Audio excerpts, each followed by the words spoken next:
છે, ક્યાંથી ક્યાં સુધી જવાનું છે, શું કાર્યક્રમ છે? કાંતિભાઈ સાથે જ્યારે છેલ્લે વાત થઈ એમના મનમાં એક વિચાર હતો કે મોરબીની જાહેર જનતાનું પ્રતિનિધિત્વ કરતા એમને જે અપાર પ્રેમ મળ્યો છે એને વિસ્તારમાં એમના સ્વાસ્થ્યના સુચારુ વ્યવસ્થા માટે હનુમાન ચાલીસાનું પાઠ થયો હતો. આ તમામ લોકોનો આભાર માનવો, એમના દર્શન કરવા, આ માટે કાંતિભાઈના વિચારને મૂર્તિમંત કરવા માટે આ ટીમ કાર્યકર્તાએ એક વિચાર કર્યો કે બધાને મળવાનું પણ થાય અને બધાની સાથે એમના દર્શનનો પણ લાભ મળે. એના માટે દરબારગઢથી શરૂ કરી અને આ જે એમના માટે આશીર્વાદ યાત્રાની વિચાર છે એ દરબારગઢથી શરૂ થઈ, ગ્રીન ચોકથી નહેરુ ગેટ ચોક થઈ અને બાબા સાહેબ આંબેડકરજીની પ્રતિમા પાસે કોર્પોરેશન ચોકથી ચકિયા હનુમાન થઈ અને બાપા સીતારામ ચોકમાં એની પૂર્ણાહુતિ થશે.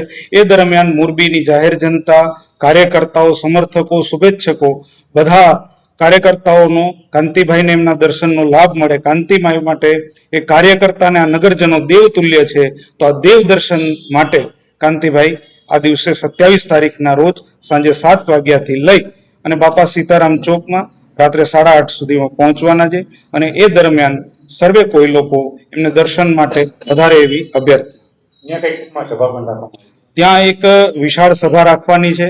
એની અંદર રાજકીય નેતાઓ, શુભેચ્છકો, સમાજ શ્રેષ્ઠીઓ અને વિવિધ સંસ્થાના અગ્રણીઓ ઉપસ્થિત રહેવાના છે.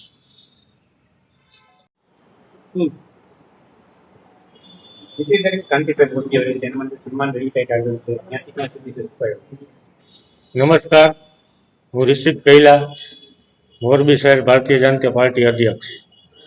આજે પ્રેસ કોન્ફરન્સ બોલાવવાનો વિષય છે આપણા ગુજરાત રાજ્યના મંત્રી અને 65 મોરબી માળિયા વિધાનસભાના લોકપ્રિય ધારાસભ્ય માનનીય કાંતિભાઈ અમૃતિયા એક કેન્સરની બીમારીમાંથી બહાર નીકળી અને મોરબીની પ્રજા વચ્ચે પાછો તેમનો કાર્યભાર સંભાળવા માટે આવતી 27મી તારીખે સાંજે 7 વાગે પધારી રહ્યા છે.